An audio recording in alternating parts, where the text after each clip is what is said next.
10k. Actually now, to be honest, it's more like 15k. But hey, I originally said 10k by the end of the summer, but that's out the window. Let's do 20. Yeah, the big boy pants are on. So I was originally going to do something else for this episode of 2010's anime, but after seeing the reception in the Sinbad video, I know I have to give you guys the real deal this time. So we'll be covering MAGI, just from Aladdin's point of view. And if I had to describe Aladdin, just think of the home alone kid, but he's consistently beating the brakes off of any nigga that steps to him. He's really dishing out the jolliest hands of all time, but we want to see how. So cut the small talk, let's go. Now the very first scene is a djinn glazing Aladdin, calling him a king, and telling him that he will grant any wish for him. And check how Aladdin is staring at the globe behind him. If that's Earth, then where the hell did they pick up this jit that they be calling the king? Oh yeah, I forgot to mention. The opening of this show goes dumb. Like, what you know about I go na na na na dun dun SHONEN.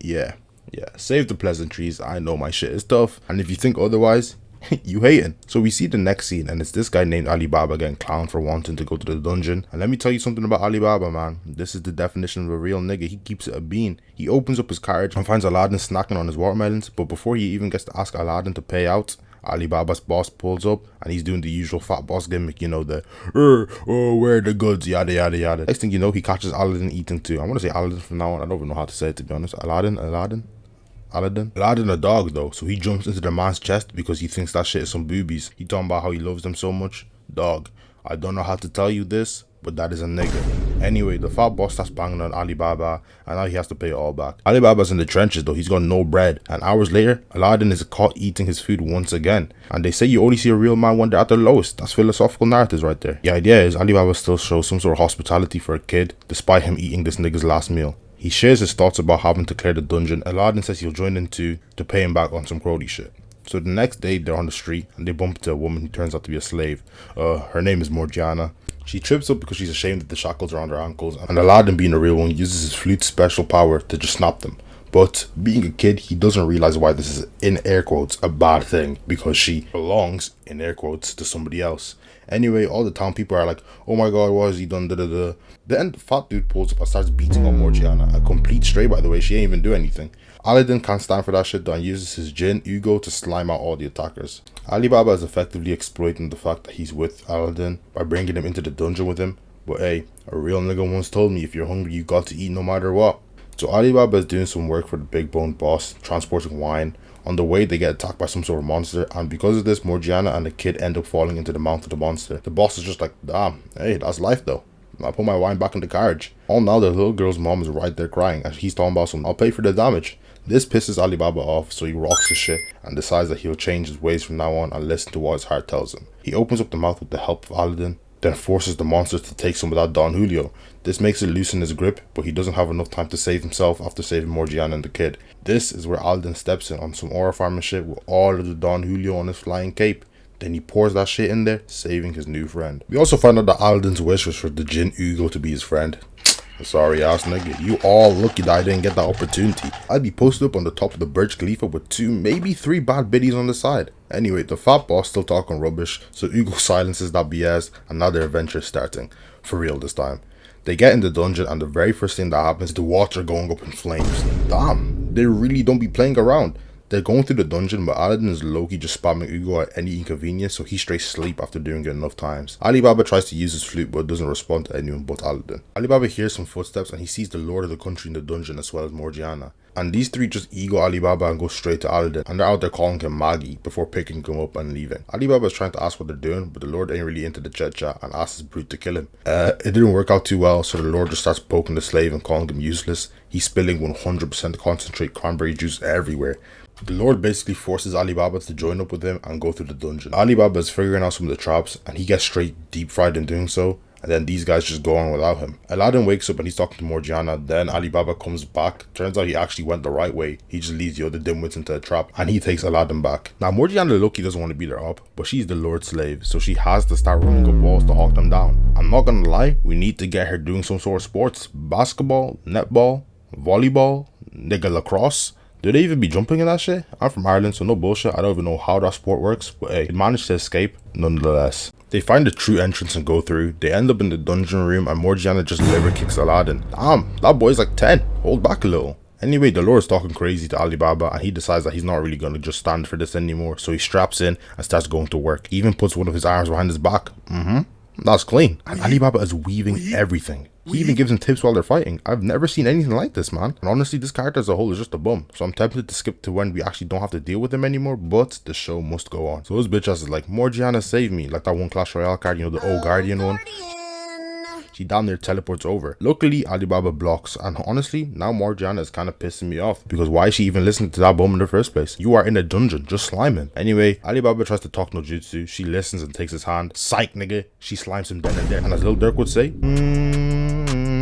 close that back door, can't get snaked up by my homie. The Lord orders Morgiana to fully slime Alibaba, but she really getting cold feet. Then Aladdin interferes. The Lord starts yapping about his life story, but Aladdin's not really trying to hear all that. The Jinn of the dungeon pops out and declares Alibaba as its owner. Then Aladdin's Jinn just starts chopping it up, but bro, they must have been boys from a long time. Anyway, he starts explaining what MAGI are. Long story short, they're the people's people, you know, the king the world chooses, and Aladdin is one of them. Then they realize someone is trying to close off the exit from the outside. More on him later, it will come. They take what they can and start leaving, but Morgiana is still next to that bum. The giant slave tells her to get up out of here, and he holds the Lord back from leaving, sacrificing himself too. Anyway, Alibaba and Aladdin are on their separate ways for now, and Aladdin winds up in this village, which is honestly kind of vibey, you know, it's grassy, they got cows and shit, ignore that. More importantly though, the town is basically under constant threat. One of the princesses of Ko arrives wanting to unify the Ko Empire with the Koga village, but they see it as straight colonization. This one dude even pushes over an innocent lady just for offering up horse milk, albeit she is offering horse milk, but it's the thought that counts. One of the village soldiers defends the lady, and the other guy just straight up declares he's going to colonize the shit out of them before leaving. Aladdin pulls up a red, and she's sharing how she wants to create a better unified nation and promises not to kill anyone. So Aladdin basically is just making sure she's in the green zone. He's basically checking her. When Aladdin returns to the village, they're already low-key getting pillaged. The soldiers have captured the woman and are threatening to do some bullshit. They even cut off her locks for no reason. The village men spin back though for them almost immediately. They hawk them down, and despite the granny warning them not to kill any of the other soldiers, dude over here sees that they done his homegirl, so he couldn't resist packing up his op. They come back to the village elder. Turns out he actually didn't pack him up because, you know, he knew that they'd get turned to a statistic if they went to war. Granny says she'll agree to join up with the Ko Empire, and they all celebrate. Unfortunately though, she gets shot in the back like 10 seconds later. This world is slimy as hell. Turns out one of the ops just hits her anyway, while also framing the Koga people. Because of this, the general of the Ko Empire is able to enact his plan of forcing a war just for the sport of it. Ren tries to mediate, but the Koga people don't believe her until Granny steps in while still injured and tells them to join the Ko Empire and stand down. The Granny just ends up dying, and now the second in command pulls up, but he doesn't really care what the princess has to say. He's just trying to slime her then and there, so that he can be the leader for himself. Unfortunately, she's also a dungeon capturer, so she got the ability to swipe away all these arrows coming towards her. They just let in get sprayed though, even if it hits their own men, but like, those men are technically her men too, so she blocks the attacks for them. And because of this, she's losing mad stamina. She ends up getting caught, and just when it looks like it's all over, a breast-loving, always smiling, demon 10-year-old pulls up, and he just knocks old buddy out. His Jin and Hakway Ren start chopping it up again. Unfortunately, I can't show her Jin though because her pepperonis are out. Just know, if I happen to be a Jin, she will be at the top of my hit list on dead homies. Anyway, all is well, that ends well. And he decides to leave the town. So now it's showing us Morgiana, who has a couple new friends, but she's still low-key got PTSD from that weirdo lord. Anyway, her little group wants to take a path that's permanently blocked off by a group of bandits, so they can't go. Knowing this, and the fact that Morgiana's legs come like 2013 Ronaldo, she decides that she's just gonna go beat the brakes off of them and free up the path. She pulls up and they're like 20 man deep, but she ain't ever backed down. In fact, when the first guy approaches her, she hits that nigga right in the solar plexus, 100% damage, and then she just starts working all of them. Backhand, backflip, Spartan kick, this is looking bad. Anyway, this slave owner getting a boner on the sideline because she'd be a high value asset. So she's attacked by this crow that has poisonous talons, and yeah, she wakes up in a jail cell with this little girl. She promises to help her escape, but then the little girl falls ill, and in this slimy ass world, they just decide a sick little girl is not a valuable human, so they straight up feed her to the dogs, and they are forcing Morgiana to watch. But from the dead, out of nowhere, that one of their slaves starts hyping Morgiana up, and he's low-key spitting. So she flips off the platform, jumps down, breaking the shackles. She also lets out this high-pitched scream, scaring off the hyenas. Where does one even learn how to do this? But this is why I mess with Morgiana. I love a woman who stands 10 toes. They release whole tigers on her, but she's out there slumping them one by one. Then she pulls up on bro and runs his pockets before freeing all the other captives. And hey, Somebody tell me what Aladdin is doing here. Anyway, Aladdin decides to travel to Baobab with Morgiana on a quest to find Ali Baba. On their way, they see a man you're probably all familiar with, Sinbad. Just this time he's butt booty naked, though for some reason he's still low-key maintaining his natural steez. Anyway, he's naked because he got robbed by thieves on his way to Baobab. We both know that he must have just let them get away with it, considering he was changing the landscape with one attack. And if you don't know what I'm talking about, watch my last video, tap in. Anyway, they get to the town and Sinbad gets stopped at the door for looking like someone on a very bad list. But Jafar, who's all grown up now, lets him in. He offers Morgiana and Aladdin free hospitality in their hotel for as long as they want. We also learn that Sinbad has become king of his own nation, Shindria. Nigga, we made it. Sinbad is there to re-establish trade with the country because he had it with the former king, but he can't because there's a group called the Fog Troop who are actively trying to usurp the monarchy. And they find that the leader of this troop, his name is Miracle Man Ali Baba. Anyway, the loser king is basically like, you want to trade, then find a solution, nigga. So Sinbad says, I bet, and takes him up on that offer. Later, Sinbad is introducing Jafar and Mazrur, and turns out Morgiana and Mazrur are from the same place. Aladdin brings out Ugo, and Sinbad realizes, oh shit, that this guy's actually a MAGI. Then he starts flexing his achievements because Aladdin knows nothing about him. They group up together, devise a plan to stop the fog troop, and night finally falls. And in comes the fog. The fog people have all sorts of abilities, you know, one of them makes people in the fog see illusions, and they take out some of the guards, but Jafar is on that and apprehends most of them. But is caught in the fog that makes it so Jafar cannot move. Morgiana backs him up, but gets caught in it too. Aladdin summons Ugo, and now he's having to stare down with this masked man. This nigga is clearly Ali Baba though, I don't know who they think they're fooling. Like, yeah, exactly, take that shit off, dog. Ali Baba is on his emo shit. He's saying that he can't keep his promise with Aladdin. Then he pops his jinn ability to escape the army. Ali Baba is having internal conflicts though, and when he gets home he finds Morgiana waiting for him. She forces him to go back to Aladdin and explain why he's misbehaving. Anyway, this country is completely fucked. Most of the population is straight in the trenches, the co-empire is trying to take over, the new king is a bum, and they have an active civil war. This is also Ali Baba's hometown. But to understand why he's doing this, we need to understand his best friend Qasim's background. Qasim and his little sister used to get banged up by their pops, so Ali Baba and his mum took him in, though one day she fell ill and died. Qasim was a dog though, and he went to that street life route, and he was out there staining people. Then the former king of Baobab pulls up to the slums, says Ali Baba is actually his son, and his mother was a former maid at the palace. So after Qasim learned this, he's all like, I knew you weren't like us, and then Ali Baba leaves.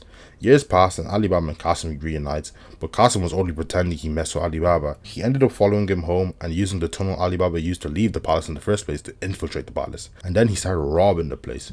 Hey, close that back door, can't get snaked out by your homies. Anyway, the reason Ali Baba even joined the Fog Troop was to pay back all the pain the kingdom caused to the slums. The convo gets cut short when Qasim and the gang pull up and try to rescue Ali Baba. They try box with Sinbad, Mazrur and Jafar, but this isn't really in their tax bracket and they're getting fried. Mazrur steamrolls through them, then Qasim uses his binding weapon on Sinbad, but it doesn't work on him because, well, he's Sinbad. What type of shit is this? Anyway, Sinbad is about to pack out Qasim, but Ali Baba steps in. Again, they're in different tax brackets, so despite the jinn and all Ali Baba's sword skill, he once again just noticed Ali Baba. Then he's talking about some, I want to join the Fog Troop. And this wasn't even really a question, he was basically telling them. Truth is, Sinbad didn't really mess with that stupid king either. The next day, Ali Baba shows up to the king asking to be reasonable, but he's just a snotty-nosed badass jit and dismisses him. Then Judal pulls up. This is the guy that was above the dungeon, like way back then. Anyway, this isn't really important, but I just wanted to display some of his steez. But yeah, this banker guy made the Baobab Empire, gave their entire trading rights to Co-Empire, and Judal just happens to be a part of that empire. Long story short, Ali Baba is still pleading, and old buddy says he doesn't speak broke and sends him away. Later that day, Judal pulls up on Aladdin and Co. And see, one thing about Judal is he's completely unreasonable. So the second he hears Aladdin's a MAGI, he pretends to greet him that he just rocks his shit. Then he gets straight to shit talking Ali Baba for losing all his aura when he was talking to the king. But nobody gets to talk to Aladdin's Ali Baba like that and get away with it. Judal just blasts Ali Baba away. Then Aladdin starts gathering group to fight back. Sinbad is trying to get them to stop, but even though he is Sinbad, without any of his metal vessels since he got robbed, even he can't really do anything when two MAGI are fighting. End of the day, he's just a regular ass nigga. Judal realizes since they're both loved by the Magoid, they can't even fight using it, so instead he shows them his magic. These are different, by the way. He creates lightning magic, and luckily Ugo steps in to block that, but Judal is relentless. He uses his signature, which is ice magic, and he starts raining hell on these niggas. Regulus, is that you? Eventually the barrage becomes too much and Ugo has to use his own body to protect Aladdin. Aladdin is trying to recall Ugo, but that boy is no longer listening. He's out there like an over-leveled Pokemon. Ali Baba attacks, but that's really only a distraction. He does at least make him bleed though, but yeah, he gets rocked right after, and the rocker gets rocked right after that. Ugo just clotheslines him. Then he initiates a ground and pound right after. Just check this hook. Judal tells Aladdin that Ugo isn't even operating as his jinn anymore before skewering Ugo with an icicle spear. But Ugo won't go down without a real fight, and he crushes Judal in his palm. Then he pops out to finish off Judal, but the Co-Empire pulls up with a whole new convoy. They slid for their gang immediately. Ugo is still trying to box though, but this proves to be too tall a task, because this woman has a metal vessel that she can jinn equip. And from there it was GG's. Ugo got a crater in his chest. So Aladdin tries to stand on business and pulls up on them, and the princess realizes that it must have been all these guys who ran up on their boy. So she's like, everybody's gonna have to hold it then. And then she lets out 3 of her guards while she personally will box with Aladdin. And them guys are fighting everyone on almost equal footing. The Princess of Ko is about to fully manifest her jinn form, but Sinbad cancels it, and as soon as she learns that he's Sinbad, she starts blushing and shit. Sinbad says it's not good for them to meet like this for the first time, despite being in high positions, and then she goes all tsundere and tells everyone to leave for today. Maybe I gotta grow my hair and dye it purple, man. They check on Alibaba, who has collapsed because he's given Ugo all of his magoi to bring him back. The deputy king pulls up, and he starts begging Alibaba to change the country like he's Kai Sanat. They explain how the country's economy failed due to taking out continuous loans. Now they're just gonna start making people slaves to raise some bread. This has got to be the worst dictator in history. Don't take that literally. And you know, Morgiana being a former slave and all gets all fired up to take back the country. It cuts to Alibaba and Qasim having a heated argument on how to overthrow the empire, and Qasim just wants a full-out war, but Alibaba is opposed to it. The debate doesn't go down well, and it leads to Alibaba asking Sinbad to train him on how to use his jinn properly. Now Alibaba decides to pull up on the palace on his jacks to intercept Qasim on the fog trip. The Princess of Ko is set to marry King Ahmad in a political marriage, and she's wondering if he'll be a good-looking guy. Does she know? In the palace, Alibaba calls out Ahmad, but the Co-Princess's guards are now the Baalbad Empire's guards because I don't really know, gifts or some shit. Now Alibaba has to fight all of them. He's up against this elephant dude, and the entire time he's just trying to use the jinn equip mode he's been practicing, but it won't work. He gets rocked and it's all but 5 seconds from dying before he gets a little flashback of all his homies, and yeah, you know anime, you know he's about to cook. He materializes Amon his jinn's weapon, and just look how tough this is. He ends up one-shotting bro. He's on to the next, and since it's his first time, he's running out magoi really fast. And that's when his little squeeze Morgiana steps in and cracks the guard in the jaw. I mean, look at Alibaba's face, he is starstruck. Anyway, she tells him she'll be aight by herself and throws him into the palace. I don't know what type of love this is, but hey, it's blossoming, and I'm all for it. Alibaba beats the next guard, and Morgiana puts a donor on the other one, so now Alibaba is face to face with the king. The deputy and army general commands his soldiers to stand down and not to interrupt their meeting. To summarize, Alibaba basically showed the whole nation that nobody messes with his bum Ahmad, and then he stated Baalbad would become a republic state and abolish the monarchy. The co-princess then pulls up and she finds out her fiance is this 300-pound 4'11" guy. But since there's technically no king anymore because the coup was successful, she doesn't have to marry him, so she's low-key rejoicing on the inside. Alibaba pleads with her to tell her father to abolish the treaties between their countries already in place. Then Sinbad declared the country of Baalbad is now allied with his country Sindria, so she accepts and leaves. And all is well. Not entirely. They've been forcing us to notice this one shady guy for the last 3 episodes, so he's obviously going to get some sort of plot importance. But even got Black Rook flying around him. Qasim pulls up and gets told he ain't even really got to fight anymore, but he gets straight to gaslighting the civilians. They robbed our nation. They took our bread. Nigga, they even took the hose. The hose. Someone got to pay for this. And yeah, that was enough. The civilians get right to dick eating. Aladdin was snoozing this whole time as he's in his own mind talking to Ugo. Basically, Ugo isn't even really his jinn. He was just holding it down. And Ugo could no longer be with Aladdin on his journey. So they unfortunately got to part ways. And Aladdin is sent back to the real world. Speaking of real worlds, Alibaba is confronted by Qasim and friends. But with that burner Amon on Alibaba's hip, he makes the quickest of work with them. But Alibaba doesn't have the backdoor trait and can't bring himself to hurt his day one, so Qasim takes advantage of that and continues on his quest.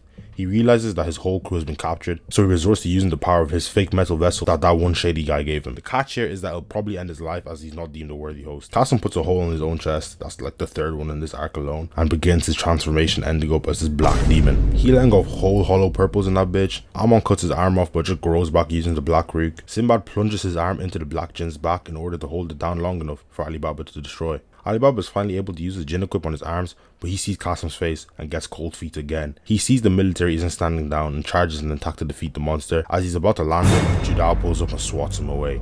And now it's low-key over with. But coming in hot from afar is Aladdin, the Minister of Happy Hands. Though he is still far away, so they gotta deal with this shit alone. Sinbad is pinned and frozen while Alibaba asks to be thrown into the sky with them by Morgiana. He's sent back down and Amon breaks, but he doesn't give up and is able to successfully hold off until Aladdin lands. Aladdin can no longer bring out Ugo, but is able to manifest his form using magic and blocks Judal's attack. He expels one of his attacks, but it doesn't do much except melt the ice off Sinbad. Aladdin declares that yeah, he's just gonna lose. I mean, like, I appreciate the realism, but that's way too blunt. Like, are you not meant to be a shonen main character? Though Aladdin says that maybe Ali Baba can win by using the hopes of all the people who still want to change the country. Aladdin makes a flame dome for Ammon to feast on, growing the sword back. Ali Baba's attack results in him being consumed by the black jinn, so Aladdin has this new technique called Solomon's Vision, which allows him to telepathically communicate and show people things, I think. And he shows Judal something that sends him into psychosis. It's pretty unclear what it all means, but by the way he's reacting, the only explanation I can think of is that he sees the future, and it's that he fumbled a bad bitch like Coco Jones. Ali Baba is now inside the jinn and is tasked with bringing Qasim back out of it. They're going back and forth, you know, going trench for trench. This arc is getting long as a bitch, so I'm just going to speed this up. Anyway, Qasim gets that Obito treatment. He sees the light.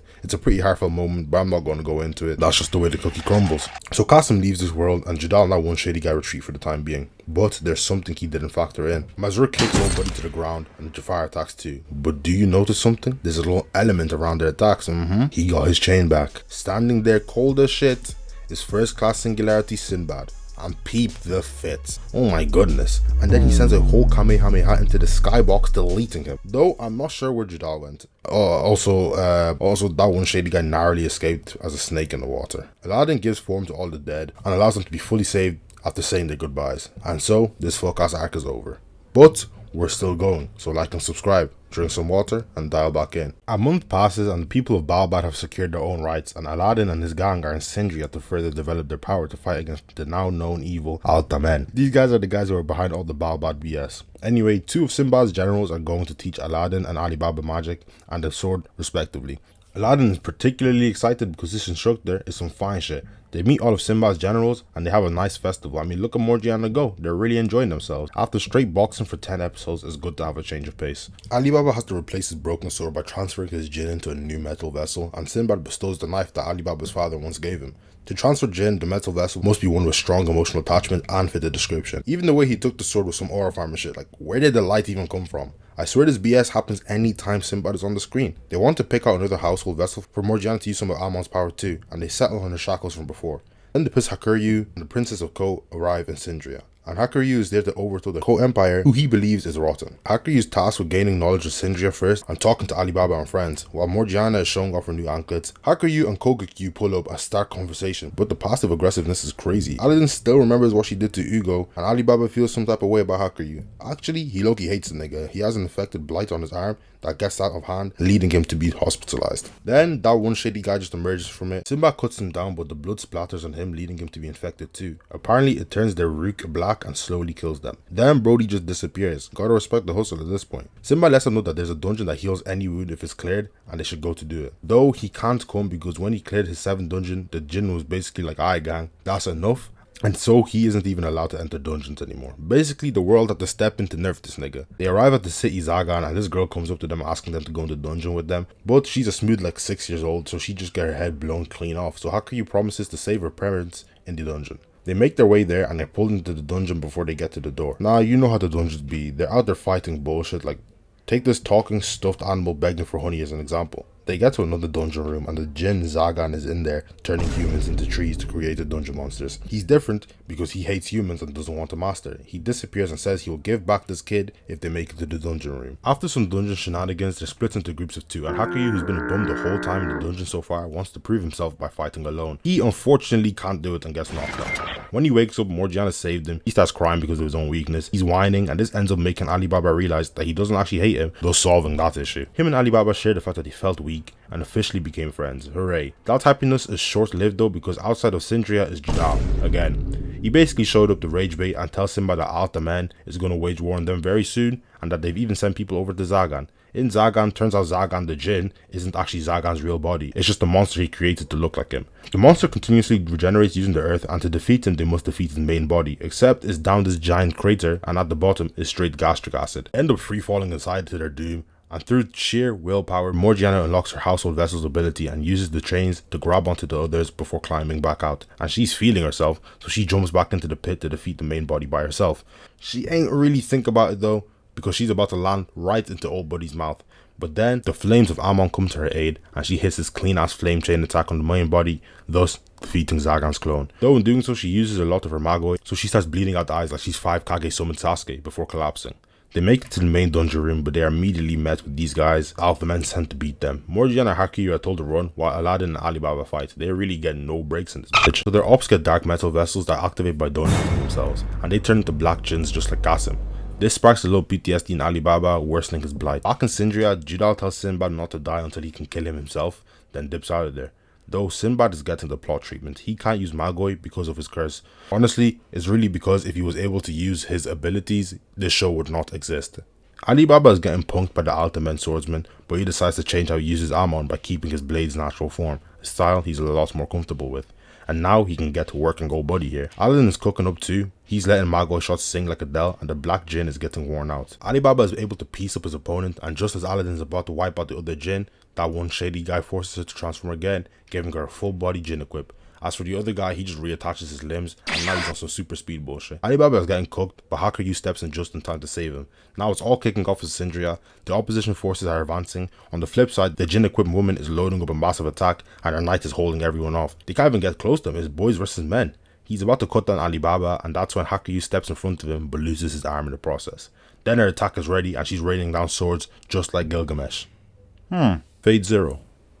Just food for thought. Food for thought. It cuts back to Sindria, and all of Sinbad's generals are low-key getting baked by these djinn-equipped freaks, not to mention this purple wave that's dead as just melting anything it touches. Aladdin uses a technique that allows him to reflect a light image of himself, making the woman miss her attack. Then Alibaba catches them off guard, slashing the knight Isaac. Turns out her knight wasn't even a real person and was just a puppet she was moving made of sand. The shock completely disheartens her, so that one shady guy backdoors her and stabs her in the back. Shit really treacherous out here, man.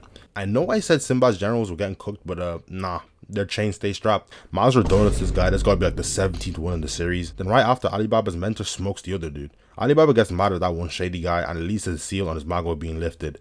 However, this is what was keeping his illness from spreading. Alibaba is seeing her memories and is sympathizing with the black rook in her heart, and leading him to be blighted even more. He begins to curse how the world is. That one shady guy declares himself as the reason behind all of Alibaba's misfortune, baiting him into cursing him, and Alibaba becomes the Black King. I know why they throwing around that title like I don't exist, but hey.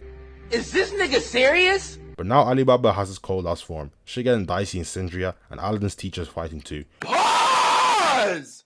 What is that? And I've ignored it up to now, but what exactly is she fighting? Like, this is just an ancient man on a wheelchair. They just be doing anything. Alibaba is fighting Morgiana, who has barely recovered, and her words are getting to him. So the little eye possessing Alibaba intervenes and sends her away. Hakuyu decides to finally stop being a bum and calls on Zagan, who decided he'd make Hakuyu his master. And the power of the earth allows Hakuyu to develop a wooden arm. The three of them are able to break the mind control eye on Alibaba, and Aladdin uses Solomon's wisdom on him to enter his mind and search for him. Back in Sindria, once more Aladdin's teachers getting attacked, and it leads to her clothing and accessories being damaged. The old fart gets all excited for better or worse, because Yamu is kind of bad. He uses his Jinn equip's final attack, but unfortunately for him, she has magic to reflect the attack, and wiped out half of the purple slop that was engulfing the country. The old fart charges right at her, but ends up getting donated by Mishkos. And if you haven't watched the last video, this dude is like a completely different man than before. The Princess of Ko also comes and uses her Jinn equip to send a wave destroying the rest of the purple slop, and with that, defense is successful. Alibaba successfully pulled out the depravity by Aladdin, and that one shady guy thinks he's overall done a good job, so he's dipping. Then, it's time for offense. Sinbad steps out of the teleportation circle and asks that one shady guy if he thought that he'd actually get away with starting a war with his country. Then he uses his Jinn equip. Now, this should be a bad idea because his curse will spread, but listen to this. This nigga Sinbad is already cursed and halfway to the dark side. He just didn't really feel like fighting till now. What the fuck is this? And now he's letting off big back attacks before destroying that one shady guy's main body. Inside of Alibaba's mind, that one shady guy is still there, but he is powerless as his main body has been killed. All that's left now is to remove him, and they're able to do so successfully with the help of Aladdin. So now, the people of Zagan were saved, Zagan the Jinn was captured, the curses are gone, and the war is won. And with that, this video is finished. There's still one more season to cover. You'll be sure to see another part of MAGI. Make sure to subscribe too. I'm trying to hit 20k, but hey, it's been Narratives. Peace. Hey bro, who you think was the baddest in the show? Man, it had to have been Alibaba's mom.